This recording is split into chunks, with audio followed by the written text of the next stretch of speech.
Hello, this is Watch It All About with another watch review. This review we're looking at the Melbourne Watch Company's Flinders, which is their first watch into the watch manufacturing business. They started off as Melbourne Custom Watches, where the owner called Sujane created high-end homage watches such as big Ers, big pilots, that kind of thing. But now he decided that the best way to go would be to design and create his own watch, and this is what he developed for his very first watch. So we'll look into if it is a good watch for the price.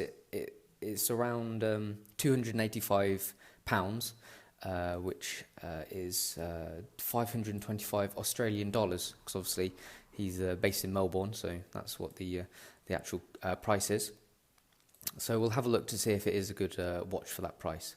So first of all, I thought it was worth showing you the box that it comes in. It's bigger than usual. It's nice leather as well, and it just gives you a nice opening, and it is good quality. So you do get a good feeling that the money that you're spending is going into something that presents the watch in a nice way. So I just thought I'd show you that. The inside is very nice and soft. You obviously get a warranty card, a year warranty with the watch. So there you have it, and then nice deeply embossed Melbourne logo on it. So there we go. Onto the watch itself. So it's a casual dress watch. It's 40mm in diameter, so it's a fairly average size, maybe a little bit bigger than a dedicated dress watch, but this means that you can wear it for more casual occasions, which is good. With that, you have a 20mm strap, which tapers down to 18mm at the buckle. We'll look into that further later on. But this sizing ensures that it is a very nice size and fit. Especially for me, I'm a fairly average 7.5-inch wrist, but I think it fits just right. And the lug to lug is 47mm as well, so it's not too long. The lugs aren't massive, so it really does fit quite well. So yeah, it feels good on the wrist. So let's have a look at the dial to start with. If I just clean it up. So many people, when looking at it, may think, oh, it is quite plain. But when you look at it closer, you do realise that there are quite a number of little features which are nice, and it really does grow on you, and your appreciation does increase as you pay closer attention to it. So the first thing you'll notice is obviously we have this linear pattern in the centre, which is on a lower level to this higher outside circle with the hour markers on, and then you have another lower layer right around the edge where the minute track is. So this gives you various levels of depth, which does make the dial a little bit more interesting than normal. So I do like that, especially I particularly like lots of texture on a watch dial, so this does appeal to me.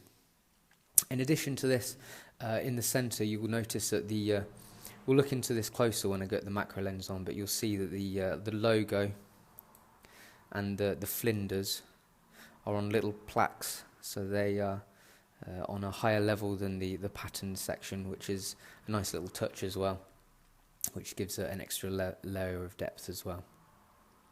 So moving on to the hands, you'll see the hour and minute hand are very plain. They're polished stainless steel, which reflects the watch well, reflects the light well. And the second hand is obviously a main feature as well. A very standard stick, but with the M for Melbourne on as the counterweight. Some people have complained that it's the wrong way around, as in it should say an M when it's pointing at 12, whereas in this instance it says W when it's pointing at 12 and M when it's pointing at 6. Personally, it doesn't bother me, but some people have mentioned it, that it annoys them, so I thought it was something worth mentioning. The hands are very nicely made. You can tell that it's high quality um, hand manufacturers who have done this. They are good, especially when you look up close. So in addition to the hands, we have the hour markers. They're also polished stainless steel, and they are applied perfectly and machined very well as well. And one thing you won't notice straight away is that on the very end of each hour marker is the tiny little ball as well, which I thought was a very nice little feature. I mean, it's not particularly required, because you could have just had a baton for the whole length, but this is a nice little extra design feature, and also something that would have taken a little more extra time to create and design and to manufacture. So yeah, I really like that. Moving on to the date window, it's again not just a standard cutout of the dial, but it's got a very thin framing around it, which again is a nice little demonstration of the high attention to detail and a high quality of manufacturing of the dial. So all in all, at first glance it could look a little bit plain. In some instances, obviously in dress sense, that is perfect, ideal, just what you need. But then it can also work well as a casual watch because of these little extra features to the dial. So yeah, I really like it. So let's move on to the case itself now. Now it's made in a little bit of a different way to normal, which again is another interesting point for this watch. And that is that the lugs aren't actually connected to the main shaft of the case as you would see normally on a watch, but they're actually part of the case back. So it's still a three-piece case. You have the top bezel, but this case is just completely separate, and then the case back connects the lugs onto the rest of the watch, which is quite an interesting way of doing things. You don't see it very often at all. But one good thing about it is that you can have these completely different finishes side by side without a horrible join just there. So you notice here we have a perfectly polished finish on the side of the lug next to a brushed finish on the side of the case, and we have a perfectly straight join between the two, which obviously you wouldn't be able to get if this was one piece and the lugs were connected to the case. So I really like the way that they've utilised that well. The bezel is completely polished, so that again works well with the dress sense of the watch. The brushing is all very uniform, consistent, and very high quality as well. And then if we move on to the case back. So the case back itself, the main section is all brushed. We have the details of the watch deeply engraved on there, which again is nice high quality. But interesting thing about the case back is that this shoulder edge is actually polished.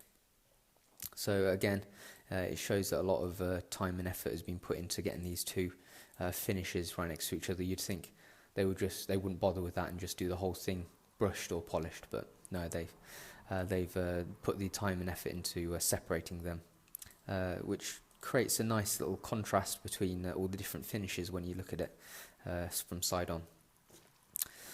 So on the top and the bottom of the watch, we have two sapphire crystals, which is quite unusual for the case back, because usually a manufacturer would just put a plain mineral crystal, which is obviously a lot cheaper than sapphire.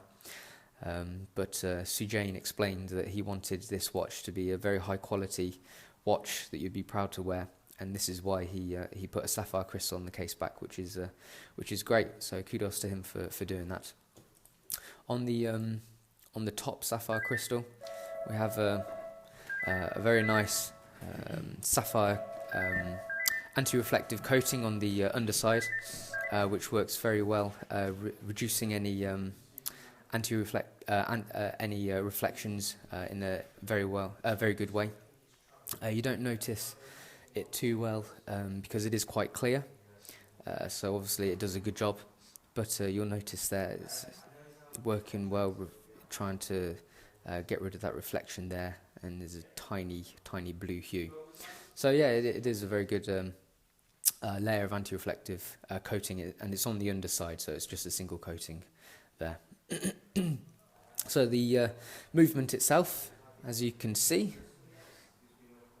is a Miyota 9015, a movement which is becoming very popular for affordable watches, because it's basically a direct competitor, but an affordable competitor for many of the Swiss-made automatic movements, such as the Sellita SW200 and the ETA 2824. It offers more or less exactly the same specs, but a fraction of the price. So it's high beat, so 28.8 thousand beats per minute, beats per hour, sorry, 8 ticks a second. As you can see on the seconds hand, it's very smooth as well, no stuttering or anything like that.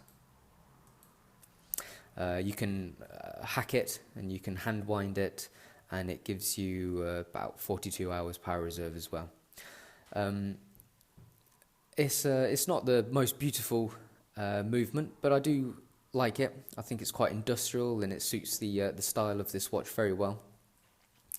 And you can just tell that it's a very high quality movement by the way that it's so easy to wind, and just the way it looks.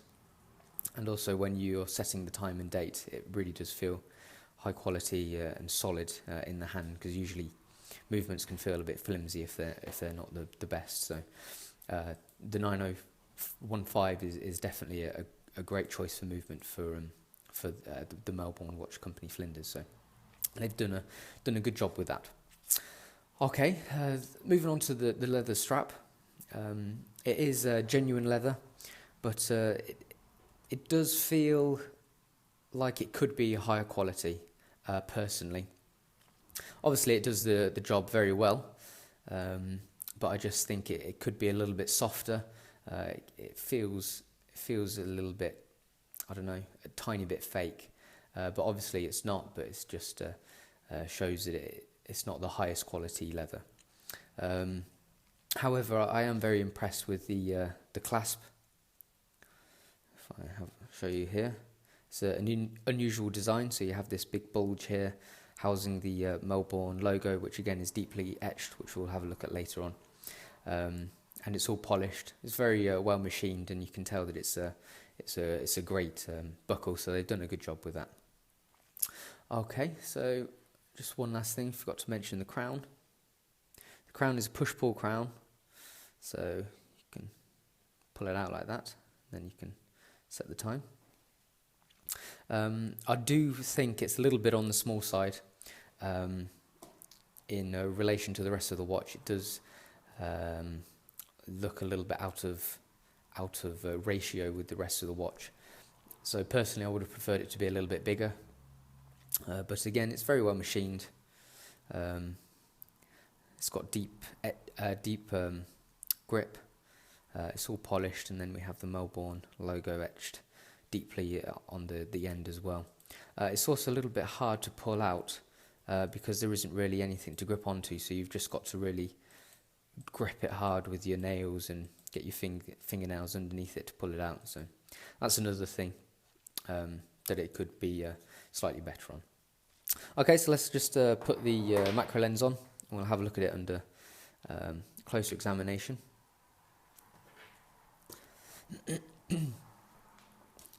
So looking at the dial,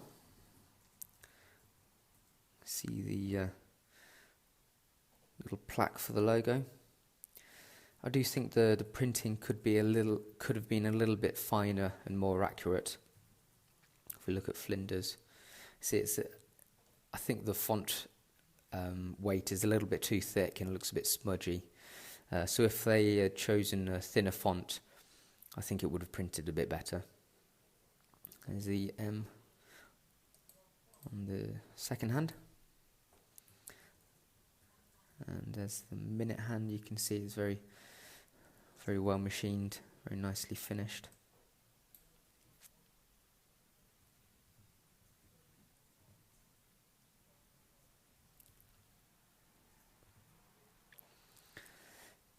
So here's the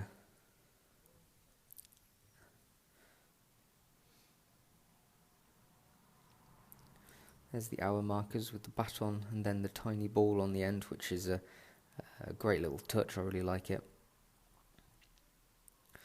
Finished to perfection and applied perfectly as well, which is great. Done a really good job on that. And here's the date window. You see the little frame surrounding it, and then the white date window with the black font. So this is a nice frame. I do like it, even though you can't really tell much unless you're looking at it under close-up lens. And then the printing along the minute track is all very accurate and good as well. Okay, so let's just move on to the case. Have a look at the crown. Let's just wipe that.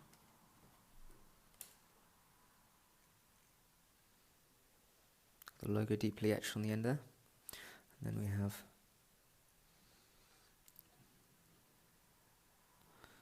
the deep grip as well. If I pull it out, you'll see the inside. A bit dirty. So apologies for that. So let's just have a look at the finishing on the brushing. Again, it's very uniform. Looks really good.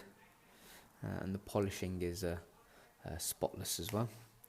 Just looking at the lugs, you can see the join here.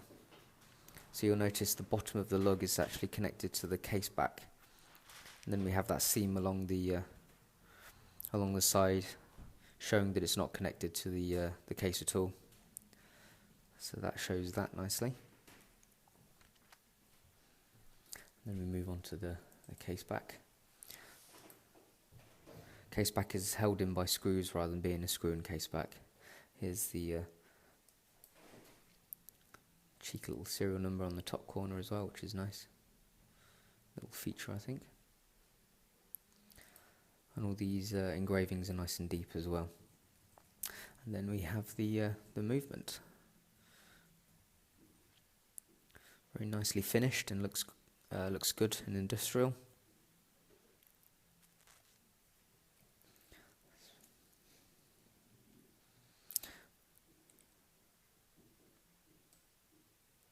Ticking away there.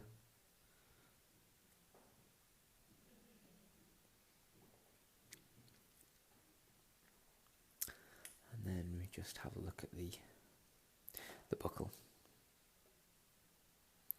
So we see that's nice and deeply etched as well. And then the polished finish is very good, mirror-like. So yeah, they've done a good job on the buckle.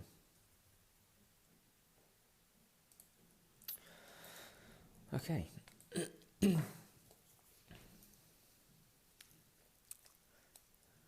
pop it back on. So, all in all, I really like the Flinders. I think it's a very well-made watch.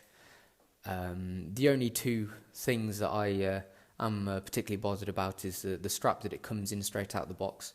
But obviously that's nice and easy to change, so you can change it yourself for a higher quality strap.